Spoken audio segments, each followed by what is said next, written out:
Bonjour à toutes et à tous. Bienvenue dans cette vidéo au travers de laquelle nous allons tenter de démystifier un phénomène physique très présent et très facilement observable dans la vie quotidienne. Le phénomène en question est la conservation des quantités de mouvement. Ne vous êtes-vous jamais demandé comment une fusée de plusieurs centaines de tonnes est capable de décoller? Pourquoi un fusil recule lorsque la balle est tirée? Ou même pourquoi nous avons tendance à être projetés vers l'avant lorsqu'on freine ou vers l'arrière lorsqu'on accélère dans une voiture? Nous sommes partis à votre rencontre afin de tester vos connaissances sur le concept de la quantité de mouvement.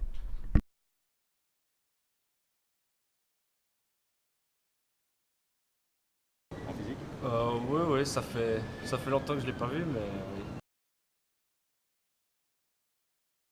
Oui, La je sais ce que conservation c'est. de quantité de mouvement. Oui, on a vu ça en cours, en bac 1, j'ai suivi.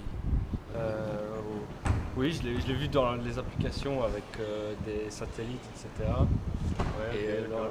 l'orbitation, mais c'était il y a longtemps. Au billard, quand on tape sur des boules, il y a Ouais, c'est une ça. Avec, certaine conservation de mouvement. Oui. type collision, propulsion, je suppose. Ouais, c'est ça. choses comme ça. Maintenant que nous avons récolté les quelques informations que la plupart des gens pensent connaître sur ce concept, il est temps pour nous d'expliquer plus en détail et plus clairement les différentes facettes de la conservation de la quantité de mouvement. Nous allons tout d'abord poser les bases théoriques nécessaires à la compréhension du phénomène, pour ensuite l'appliquer dans différents cas pratiques que nous allons décortiquer ensemble. Premièrement, une définition de la quantité de mouvement, notée vecteur P, d'un objet de masse m et de vitesse vecteur v. La quantité de mouvement est une grandeur vectorielle qui est définie comme le produit de la masse d'un corps par son vecteur vitesse. Par exemple, dans le cas de ces deux voitures en mouvement avec un vecteur vitesse de sens opposé, nous obtenons le vecteur quantité de mouvement suivant. Le concept de quantité de mouvement est particulièrement important pour des situations impliquant plusieurs corps qui interagissent. Ensuite, pour bien comprendre la nature de la quantité de mouvement, il est nécessaire de parler d'une autre notion appelée l'impulsion. Partons de la deuxième loi de Newton. Commençons tout d'abord par exprimer l'accélération comme la variation de la vitesse en fonction du temps. Après avoir fait cela, nous pouvons réécrire l'expression de la variation de la vitesse dans l'équation par la différence entre le vecteur vitesse finale et le vecteur vitesse initiale. Multiplions maintenant chaque composant de la parenthèse par la masse, ce qui nous donne la quantité de mouvement finale moins la quantité de mouvement initial par rapport au temps, ce qui correspond donc à la variation de la quantité de mouvement par rapport au temps. En d'autres termes, la seconde loi de Newton peut être définie en fonction de la quantité de mouvement comme ceci. La résultante de toutes les forces appliquées à un système est égale à la variation de la quantité de mouvement totale de ce système en fonction du temps. En réarrangeant l'expression obtenue ci-dessus, nous pouvons définir la notion d'impulsion. L'impulsion correspond à la variation de la quantité de mouvement et est définie comme la résultante des forces appliquées au système multipliée par l'intervalle de temps durant lequel cette force est appliquée. Notons que l'impulsion est également une grandeur vectorielle, nous la noterons J. L'unité SI de l'impulsion est le newton seconde.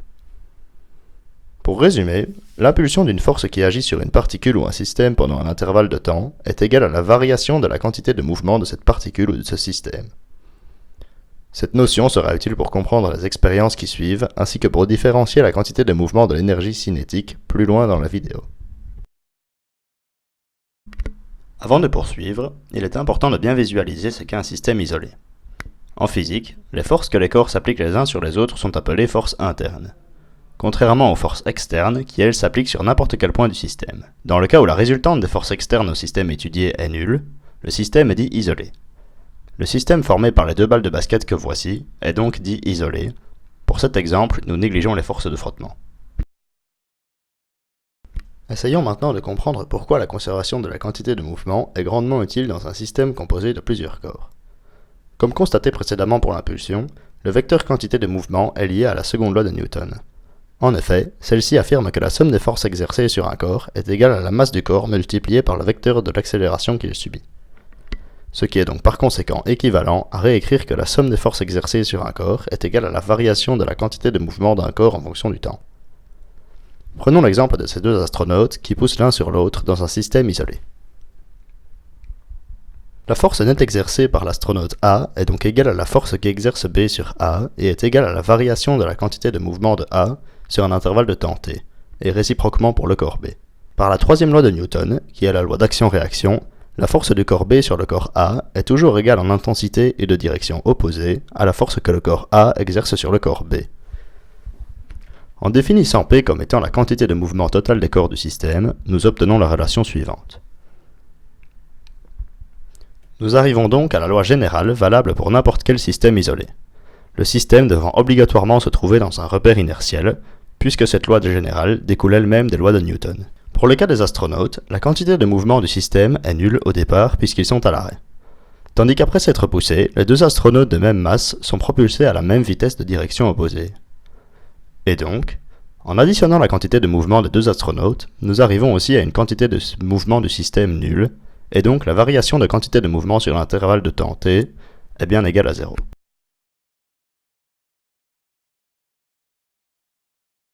Maintenant que nous avons posé les premières bases théoriques, nous allons vous présenter un cas d'application du phénomène. Nous allons analyser la séquence qui va suivre en 3 temps, t0, t1 et t2. Cela devrait vous permettre de faire rapidement le lien entre la théorie et les faits observables. Le système se trouve dans un repère inertiel que vous pouvez voir en bas à gauche de l'écran. À t égale 0, nous avons un système composé de Lucas portant un medicine ball sur son skateboard. Le système possède une masse totale grand M ainsi qu'une vitesse de 0 m par seconde. La quantité de mouvement du système est donc nulle. À t1, Lucas lance le medicine ball en lui donnant une vitesse négative sur l'axe X. En lançant le medicine ball, il lui applique une force pendant une courte durée. Comme nous l'avons vu précédemment avec la définition de l'impulsion, la résultante des forces appliquées à un corps pendant un laps de temps fait varier sa quantité de mouvement. Le medicine ball acquiert ainsi une certaine quantité de mouvement et le système initial explose en 2 corps, le medicine ball étant le corps 1 et Lucas sur son skateboard le corps 2. À t égale 2, le medicine ball possède maintenant une quantité de mouvement non nulle négative sur x. Sa masse m1 étant constante, la différence d'intensité de cette quantité de mouvement par rapport à t0 découle uniquement de la différence de vitesse du medicine ball par rapport à t0. Enfin, nous pouvons observer que Lucas et le skateboard ont acquis une quantité de mouvement égale en intensité et de direction opposée à celle du medicine ball. De ce fait, nous avons mis en évidence ici une première application du principe de conservation de la quantité de mouvement. En effet, sans avoir besoin de faire le calcul, nous pouvons raisonnablement supposer que Lucas sur son skateboard se met en mouvement afin de compenser la quantité de mouvement acquise par le medicine ball en T1, afin de toujours conserver un vecteur de quantité de mouvement total nul. Maintenant que vous avez compris le principe, passons à une autre expérience avec des paramètres plus facilement mesurables afin de démontrer ce phénomène de façon mathématique. Au cours de l'expérience qui va suivre, nous pourrons mesurer avec plus de précision la masse, la vitesse et donc la quantité de mouvement des corps impliqués et interpréter les résultats obtenus ainsi que le niveau d'erreur de ceux-ci. Cette expérience est réalisée à l'aide d'un chariot sur lequel un élastique tendu est attaché. Un projectile avec une certaine masse est placé au point le plus tendu de l'élastique dans le but de créer un système de propulsion qui va s'apparenter ici à une explosion. Ce chariot est placé entre 2 rails gradués. Lorsque le chariot est au repos, sa vitesse v est nulle et il forme un seul corps de masse totale grand M égale à 156 g. Cet unique corps est composé d'un projectile de 45 g et d'un chariot de 111 g. La quantité de mouvement du corps en entier avant l'explosion mécanique est donc nulle. Lorsque l'élastique se relâche, celui-ci applique une impulsion sur le projectile. Ce projectile de 45 g acquiert donc une vitesse négative sur x de 0,06 m par seconde. En effet, celui-ci a parcouru 6 cm en 1 seconde. La quantité de mouvement du projectile après l'explosion est donc négative sur x et son intensité est de 0,0027 kg/m par seconde. Le chariot de 111 g va, lui, se déplacer vers la droite, dans le sens de l'axe des abscisses, et devrait acquérir une vitesse de 0,024 m par seconde positive afin d'obtenir une quantité de mouvement égale en intensité mais de sens opposé à celle du projectile. La somme de ces deux vecteurs quantité de mouvement devrait donner 0 comme celle obtenue avant l'explosion et démontrerait la conservation de la quantité de mouvement. Or, la valeur de la vitesse observée n'est pas tout à fait égale à 0,024 m par seconde. En effet, nous observons une vitesse de 0,03 m par seconde, ce qui nous donne une quantité de mouvement vecteur P chariot qui est égale à 0,00333 kg/m par seconde, positive sur x. Nous pouvons calculer l'erreur relative afin de s'assurer de la véracité de la conservation de mouvement.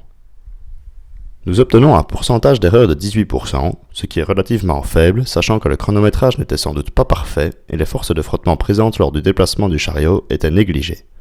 Avant de poursuivre, il est nécessaire de faire une petite parenthèse sur la différence entre quantité de mouvement et énergie cinétique. En effet, ces deux concepts sont souvent confondus. Il est primordial de bien faire la différence entre ces deux grandeurs. Notons l'énergie cinétique K et la quantité de mouvement vecteur P. La première grande différence entre ces deux grandeurs est que l'une est un scalaire alors que l'autre est exprimée sous forme vectorielle. Ces deux grandeurs sont souvent associées et confondues de par la similitude des paramètres utilisés pour les calculer, la masse et la vitesse. Une expérience très simple peut vous aider à mieux les distinguer. Prenons cet exemple avec une balle de tennis et une balle de basket. Imaginons que la balle de tennis d'une masse de 2 kg soit lancée horizontalement sur un sol sans frottement à une vitesse de 5 mètres par seconde. La balle de basket, pesant quant à elle 5 kg, est lancée horizontalement à une vitesse de 2 mètres par seconde. Comme vous pouvez le constater, les deux balles ont exactement la même quantité de mouvement de 10 kg mètres par seconde. La question que nous nous posons ici est, quelle sera la balle la plus facile à attraper? La réponse réside dans le fait que ces deux balles possèdent des énergies cinétiques différentes. Afin d'illustrer ceci, nous avons réalisé une simulation dans laquelle les deux balles sont lancées à leur vitesse respective, et donc avec une quantité de mouvement équivalente. Après une certaine distance parcourue à vitesse constante, chacune de ces balles est freinée à l'aide d'une même force. Cette force reste constante jusqu'à l'arrêt total de la balle. Nous pouvons constater ici que la balle de tennis parcourt une bien plus grande distance avant de s'arrêter. Pour l'explication qui va suivre, il faut bien garder la définition de l'impulsion en tête. Comme expliqué précédemment dans la vidéo, l'impulsion correspond à la variation de la quantité de mouvement d'un corps. Dans notre cas, pour être mise au repos, la quantité de mouvement des balles doit varier de 10 kg mètres par seconde à 0. C'est là que l'impulsion entre en jeu. Ayant la même quantité de mouvement, elles requièrent donc théoriquement toutes les deux la même impulsion pour être arrêtées. La force de freinage étant la même pour les deux balles, l'intervalle de temps devrait logiquement être égal dans les deux cas. Cela peut ne pas sembler très évident sur l'animation, mais les deux balles mettent bel et bien le même temps pour s'arrêter complètement. Il suffit de regarder ce graphique de la vitesse de deux balles en fonction du temps. Lorsque nous faisons la différence entre le moment où la balle commence à freiner et celui où elle est à l'arrêt, nous obtenons les deux mêmes intervalles de 1,7 secondes. Nous avons par conséquent la confirmation que l'impulsion nécessaire à la mise au repos des deux balles est équivalente dans les deux cas. Ce qui est logique étant donné qu'elles ont toutes les deux la même quantité de mouvement. Nous avons vu que la grandeur qui entrait en jeu dans la variation de la quantité de mouvement était l'impulsion. Mais alors, qu'est-ce qui peut faire varier l'énergie cinétique d'un corps? La réponse est le travail, bien sûr. En effet, on parle de travail d'une force lorsque l'on veut diminuer ou augmenter l'énergie cinétique d'un corps. Et rappelez-vous, le travail d'une force dépend de la distance sur laquelle la force est appliquée. Par conséquent, pour arrêter la deuxième balle ayant une énergie cinétique 2,5 fois supérieure à la première, il faudra appliquer la même force sur une distance 2,5 fois plus grande. C'est pour cela que la balle de tennis parcourt une plus grande distance avant de s'arrêter. Bien comprendre la différence entre quantité de mouvement et énergie cinétique est utile pour ensuite différencier les différents types de collisions. Le terme de collision peut être approximativement défini comme une interaction entre deux corps de relativement courte durée. Regardons attentivement ces images pour illustrer la différence entre les deux types de collisions. La première boule remonte beaucoup moins vite et donc moins haut que la deuxième. C'est ce constat qui va nous permettre de différencier les différents types de collisions. Si la force impliquée dans la collision est conservative, c'est-à-dire qu'aucune énergie mécanique n'est gagnée ou perdue pendant la collision, l'énergie cinétique totale du système sera la même avant et après la collision. Dans ce cas, nous parlerons de collision élastique. Le cas de collision élastique est représenté par la boule numéro 2 dans notre exemple. Avant de lâcher les boules, l'énergie potentielle de chaque boule est maximale. Ces deux boules ont une énergie potentielle égale car elles sont de même masse et élevées à la même hauteur. L'énergie potentielle est due à la force de gravité exercée sur chaque boule. Si nous les lâchons, elles prennent de la vitesse et une partie de leur énergie potentielle respective est petit à petit transformée en énergie cinétique, jusqu'à ce que l'énergie cinétique de chaque boule devienne maximale et leur énergie potentielle nulle. C'est au moment de l'impact qu'apparaît la différence entre collision élastique et inélastique. Dans le cas de la collision inélastique, une partie de l'énergie mécanique, qui était uniquement de nature cinétique juste avant l'impact, est dissipée sous une autre forme d'énergie. Ce qui implique que l'énergie mécanique de la première boule après la collision est plus faible que celle de la boule 2 au même instant, cette dernière ayant conservé toute son énergie cinétique. C'est justement parce que la deuxième boule ne perd pas de son énergie cinétique qu'elle remonte à la même vitesse et donc à la même hauteur. Nous qualifierons donc une collision comme élastique lorsque l'énergie cinétique du système est la même avant et après la collision, contrairement à la collision inélastique. Il faut cependant garder en tête que la quantité de mouvement est conservée dans tout type de collision. Nous allons maintenant appliquer le principe de conservation de quantité de mouvement aux collisions en commençant par la collision élastique. Notons quand même que dans la pratique, il n'existe aucun cas de collision parfaitement élastique.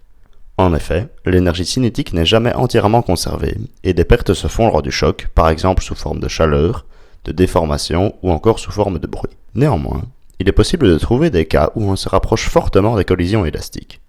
Une collision de boules de billard en est un. C'est ce dernier que nous allons utiliser dans les images qui vont suivre pour illustrer la conservation de la quantité de mouvement dans le cas des collisions quasiment élastiques. Commençons par un cas en une dimension. Dans le cadre de cette simulation, nous avons modélisé un système dans lequel nous négligeons la rotation des billes et le frottement.